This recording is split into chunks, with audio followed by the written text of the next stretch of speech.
Hi there, and welcome to Sacred Dive with me, Evangeline.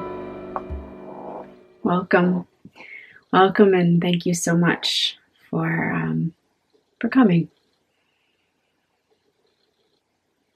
Today, I'd like to talk about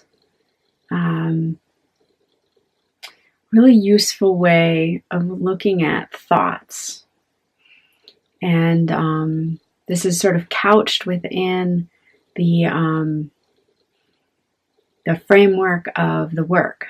So the work of Byron Katie. And if you're unfamiliar with that, I'm not going to describe it all right now.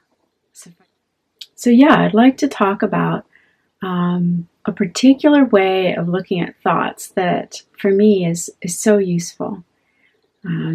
This was shared to me by a fabulous teacher of mine who has been in the work for centuries, feels like sometimes. Man by the name of Tom Compton. And okay, so for anyone out there, anyone who's listening, just take a moment and think of a tool that you use. Okay? If you're a baker, or if you're the one that cooks at home, it could be the oven, a whisk. If you're in construction, it could be a circular saw. It could be a tool. A tool could be a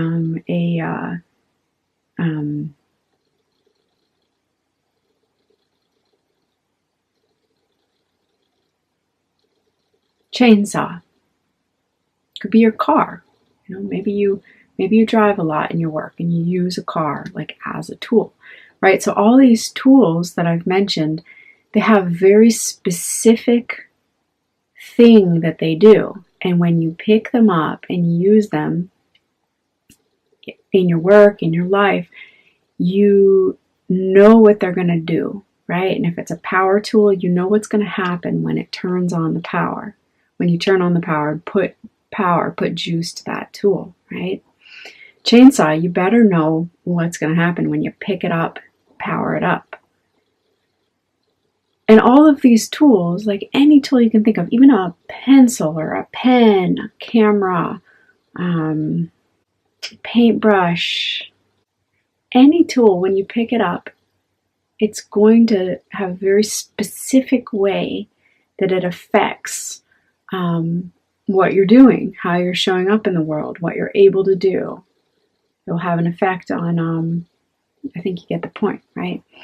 So thoughts, and right now when I say thoughts, I'm meaning like very short, individual thoughts. So for example, I'm not good enough. I have to do this. My mother doesn't love me. My spouse should do this. My child is irresponsible. Any of these short little sentence-long thoughts, you can see them as a tool. And when you pick up one of those thoughts, and it's obviously a metaphor, like when you pick up one of those thoughts, I'm not good enough. And the picking up is sort of the same as powering it up, right? You pick it up, you power it up, you put it into action. And most of the time we have absolutely no idea the effects that these thoughts have on what's happening in our world. I'm going to stick right now with I'm not good enough. So if you have the thought, I'm not good enough, you're powering it up, right? You're bringing it into the play of the world. And when you power that thought up, it's going to have very distinct, specific ways that it starts to affect the world, starts to affect you. And when we use the work of Byron Katie, we're able to really look particularly in question 3, which is, how do I react? What happens with this thought, I'm not good enough? And that isn't actually, that's a call to meditation. So how do I react? What happens when I believe this thought, I'm not good enough? And one way to look at that question, that third question in the work of Byron Katie, is it's a way to sit in meditation and see, like, what does this tool do? What does this thought do when I pick it up and power it up? And most of the time, I would say most of the time, when we juice up a thought, when we power it up, we really have no idea what it's going to do. We have no idea the effects. And so just to see how kind of crazy that is, completely innocent, but crazy. Imagine you get in a backhoe, right? And you actually have no idea how this backhoe works. You have no idea what would happen if you turn on that key, right? Now just imagine what would happen. You turn on the key and, and that thing is going to start swinging left and right. Who knows what you're going to take out? And there is so much power in a backhoe, right? So by God, if you're going to power up a backhoe, you pretty much want to know like exactly what it's going to do. And thoughts are exactly the same. We just are not used to seeing them that way. So this thought, I'm not good enough. When I fuse with that thought, when it becomes me and it becomes like the lens that I start to look at the world through, it's going to have very precise and powerful effects on my perception of reality, and powerful effects on the way I show up, on the way I interact with people, on the way I treat myself, on my inner upwelling and expression of power and creativity. Pretty much that thought, it just, any sense of power or creativity that starts to well up with this thought, I'm not good enough, it cuts it out. So I just love this metaphor as thoughts, as tools. Because it really, I feel like it's really true. It's a very accurate way to look at thoughts. And now I'm just going to take a minute. As now, if you've watched some of my videos, you probably have seen, I like to take a minute and just see if anything else is there to talk about on this topic. And maybe you could just take this moment to kind of close your eyes as well and let some of this sink in. When I juice up a thought, it has an effect, and what is it? Okay.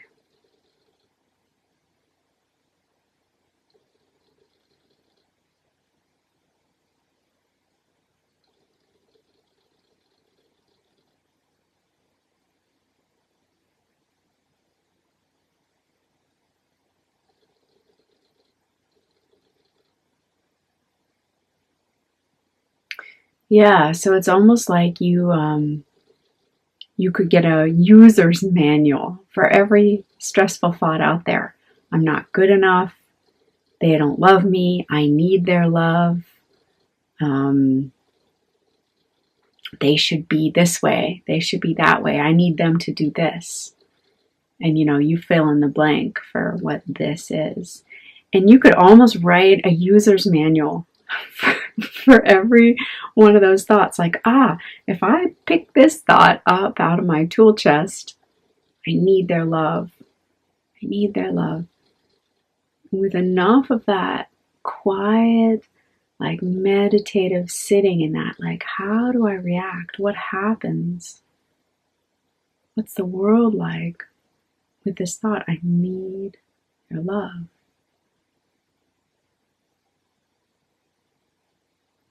And you could begin to just write the manual for that tool.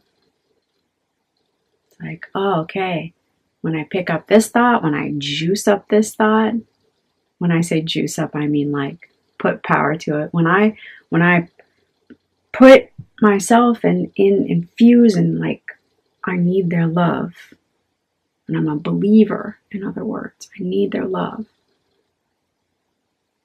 you know, what's going to happen? I become powerless. Everything inside of me goes out, and I'm looking at this person. I'm reading them for any clues that they love me or not. And you know, I'm going to stop there, but that's just one. If you were writing this manual of what does it say, well, what happens when I use this thought, I need their love, that would just be one of the entries. There's many, many more. And some of them would be really specific to you, you know, and you would see that.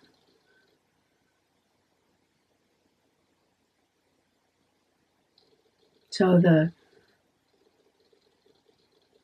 guess the question I'll leave you with is, you know, if you're going to pick up a thought, if you're going to start using it, employing it in your life, you know, wouldn't you want to know? Don't you want to know how it works? And, you know, the more power, if we take that metaphor, the more power we put into the tool, higher voltage going through that tool, that's sort of a way of looking at how identified we are with the thought, right? How much that thought is powering through our life. No, thank you so much. And, you know, I would love this to be a world forum, a community forum. So in the comments section below the video, please, like, I would love to hear, like, anything that you are inspired to write, and specifically, like, what tools do you pick up? What tools do you pick up in your life? What thoughts do you always have power to? And if you have had any insights about how those thoughts affect how you show up, how you live your life, you know, I'd love to read those. So thank you so much, and namaste.